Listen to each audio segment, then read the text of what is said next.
औरतों को कुछ दिन पीरियड आता है, जिन पीरियड में, जिस पीरियड में, जिस महीने में वो नमाज नहीं पढ़ेंगी।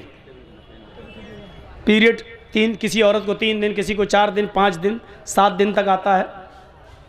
बहुत सी औरतें ऐसी भी होती हैं कि 15-15 दिन तक भी आ जाता है। तो मैं उस तरह नहीं, जितने दिन जो उसकी आदत है, 3 दिन, 4 दिन, 5 दिन, 6 दिन, आमतौर पे 4-5 दिन होता है।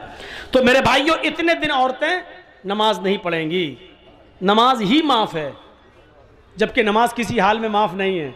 लेकिन औरतों की ऊपर से उतने दिन की नमाज माफ़ है। ये बाद में जब वो पाक हो जाएंगी, नहा लेंगी, धो लेंगी, तो ये छूटी हुई नमाजें वो नहीं दोहराएंगी, उनको दोबारा नहीं पढ़ना है, जो छूट गई माफ़।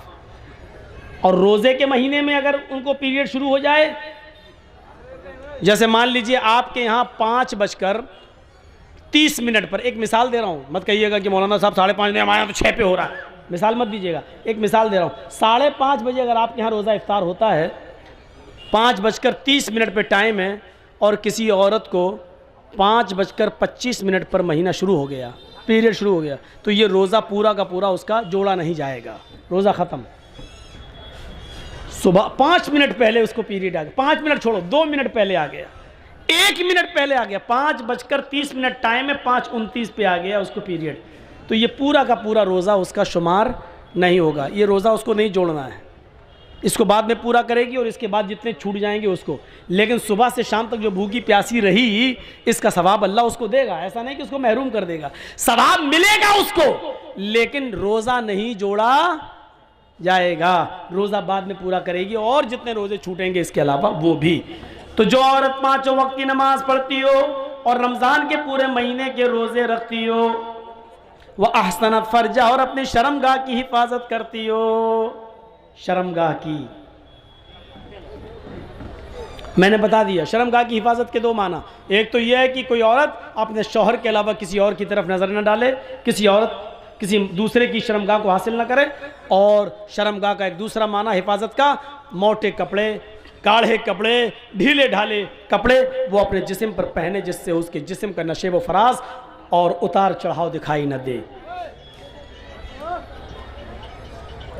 वो अताअत बालहा, और अपने शौहर की इताअत करती हो। शौहर की इताअत में बहुत सी चीजें शामिल हैं। शौहर की इताअत में एक बात याद रखिएगा, आप किसी औरत से निकाह करके अपने घर लाए, आप अपने कपड़े बीवी को दे दीजिए और बीवी आपके कपड़े धुल देगी, आपके लिए खाना वाना पका देगी, आपके सर में तेल डाल देगी, ये जिम्मेदारी है औरत की। हजरत आयशा अल्लाह के नबी सल्लल्लाहु अलैहि वसल्लम के सर में तेल उस वक्त भी डालती थी जब अल्लाह के रसूल एतिकाफ में बैठते थे और अपना सर हुजरे में कर लेते थे। तो हजरत आयशा अल्लाह के रसूल के सर में रोजे की हालत में भी तेल डाल देती थी, कंघी कर देती थी, वुजू के लिए पानी भर के दे देती थी, गुस्ल के लिए पानी गुस्ल खाने में या कहीं जहां नहाते थे वहां रख दिया करती थी। पता ये चला कि कंघी कर देना, शौहर के सर में तेल डाल देना, शौहर के लिए पानी गर्म कर देना या पानी गुस्ल खाने में रख देना, टॉवल वगैरह रख देना, लुंगी वगैरह रख देना कि नहाकर मेरे हस्बैंड चेंज करेंगे, ये सारी चीजें औरत की जिम्मेदारी में शामिल हैं और शौहर की इताअत में शामिल हैं। लेकिन इसके बाद, इसके अलावा अब आप चाहें कि मेरे कपड़े के साथ साथ मेरी अम्मा के भी कपड़े धोए, मेरे बाप के भी कपड़े धोए, मेरी बहनों के भी कपड़े धोए और मेरे जितने भाई हैं उनके भी कपड़े धोए, तो माफ कीजिएगा वो आपकी बीवी है, आपकी नौकरानी नहीं है। शरीयत ने उसको इस बात का मुकल्लफ नहीं किया है। प्यार से चाहो तो कुछ भी काम ले लो औरत से, लेकिन अगर आप हुक्म चला कर लोगे तो सुन लो, शरीयत ने ससुर के कपड़े धोना औरत पर की जिम्मेदारी में शामिल नहीं किया है, सास के कपड़े धोना जिम्मेदारी में शामिल नहीं किया है। वो तुम्हारे बच्चे को दूध पिला देती है, ये भी बहुत बड़ी बात है। अगर वो चाहे तो तुमसे दूध पिलाने का पैसा भी ले सकती है। बेटा तुम्हारा, बच्चा तुम्हारा, हम दूध पिला रहे हैं तो हमें पैसा दो, इतना महीना दो, और आपको देना पड़ेगा। मौलाना साहब ये क्या मुसीबत खड़ी कर रहे हो, हमारी तो वैसे भी नहीं बनती अपनी बीवी से, तुम और कहते रहो सुन के जाएगी तो कल। पूरा खर्चा अगर आप अपनी बीवी को नहीं देते हैं तो बीवी को इजाज़त है कि वो आपकी पैंट की जेब में से उतना ले सकती है जितने में उसका और उसके बच्चों का खर्चा चल सके। आपको बताए नहीं, इसको चोरी में शुमार नहीं किया जाएगा, वो चोर नहीं लिखी जाएगी। डरो मत। ये मसला जिस जगह मैंने बताया था ना, वहाँ मेरी भी बीवी गई हुई थी सुनने, दूसरे दिन मेरी जेब से 5,000 गायब हुए थे। कोई बड़ी बात नहीं, लेकिन औरतों में कमी होती है। इजाज़त दो 2 रुपए की तो निकाल लेती है 200 रुपये, और फिर हिसाब जुड़ा देंगे, इतने में तेल आया, इतने में मसाला आया, इतने में चादर, इतने में तकिया, इतने में ये वो सब हिसाब जुड़ा देंगे। और अभी भी आपसे कहेंगे अभी हुआ क्या, 2 रुपए की जगह 200 ले लिए, कहें अभी हुआ क्या, मेरी पाउंड्स नहीं आई, अभी फेयर एंड लवली बाकी है, अभी तो मेकअप का सामान बाकी है, वो और दो, हिसाब और जुड़ा देंगे। शौहरों की खिदमत और इताअत ये शामिल है करेगी। आजकल तो तारीफ ही नहीं करती हैं औरतें। शौहर कहते कितना अच्छा होगा, तुम क्या जानो, मैं भुगत रही हूं, मैं जानती हूँ कि तुम जानती हो। देखा ना, एक पीर साहब थे बेचारे, वो अपनी बीवी से बार बार कहते थे मैं पीर हूं, लोग कितनी इज्जत करते हैं मेरी, और उनकी बीवी कहती भाग तेरे जैसे 336 पीर रोज देखती हूं मैं। बीवी पीर ही नहीं मान रही है। एक दिन बीवी ने पता नहीं हवा में किसी को उड़ते हुए देख लिया, कहता देखो पीर बने फिरते हैं, पीर तो वो था जो हवा में आज मैंने उड़ते हुए देखा, हवा में मुसल्ला था, हवा में मुसल्ले पे खड़ा था, हवा में नमाज पढ़ता हुआ जा रहा था। अब ये शौहर को चर्राया, हैं देखा तुमने, हवा में उड़ते हुए देखा, हाँ नमाज पढ़ रहा था ना, हाँ मुसल्ले पे खड़ा था ना, हाँ अरे वो मैं ही तो था। बीवी बोली है तुम थे, कहाँ, हाँ मुझे डाउट हुआ, कुछ कुछ लग रहा था तुम थे। कहा क्या मतलब, कहा इसीलिए टेढ़े टेढ़े उड़ रहे थे, सीधे नहीं उड़ रहे थे। फिर कमी निकाल दी, जब सुना कि मेरा शौहर है तो कमी निकाल दी।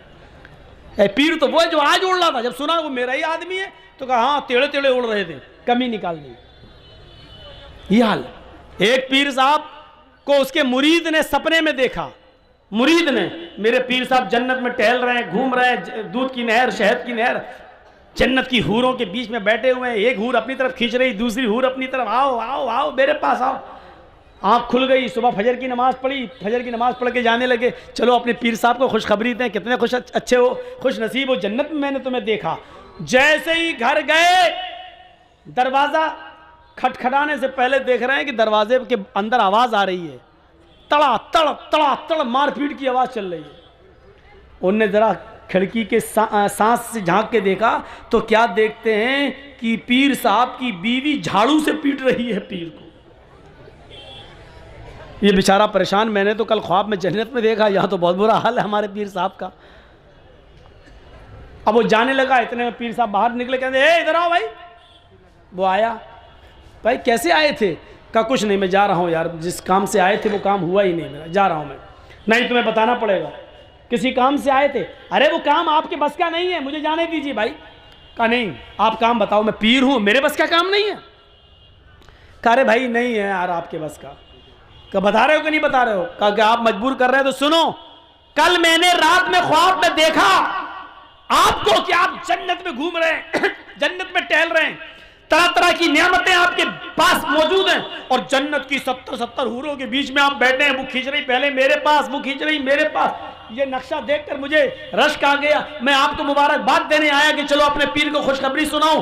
तो देख रहा हूं कि क्या खुशखबरी सुनाऊं, जो जन्नत में कल आराम से टहल रहा था वो बीवी के हाथ से पिट रहा है, यहां पर स्वागत हो रहा चप्पल झाड़ू से। पीर साहब बोले मेरे भाई तूने जन्नत में जो देखा है कल रात में ख्वाब में, वो बिल्कुल ठीक देखा है, वो मैं ही था। आप थे, अब भी बोलना मैं था, खास थे तुम तो घर में पिट रहे। पीर साहब ने कहा पिट रहे ना, तुम्हें यह नहीं मालूम कि अल्लाह ने मुझे जन्नत दी क्यों है। तुमने रात में जो जन्नत देखी है, जन्नत में मुझे देखा है, वो सही देखा, लेकिन अल्लाह ताला ने जन्नत हमें दी कैसे वो तो पता लगाओ। कहा कैसे। कहा मैं, तुम तो आज देखे हो, मैं तो 18 साल से अपनी बीवी की झाड़ू से रोज पिटता हूं, रोज पिट रहा हूं, और अपनी बीवी की मार खाने पर जो हमने सब्र किया है, अल्लाह ने सब्र के बदले में हमें जन्नत दी है। मुरीद कहता है अच्छा अच्छा ठीक है भाई साहब, आप सब्र ही करते रहिए, जन्नत में जाइए, एक औरत से पिटिए 70 औरत तुम्हें मिलेंगी, मैं जा रहा हूँ।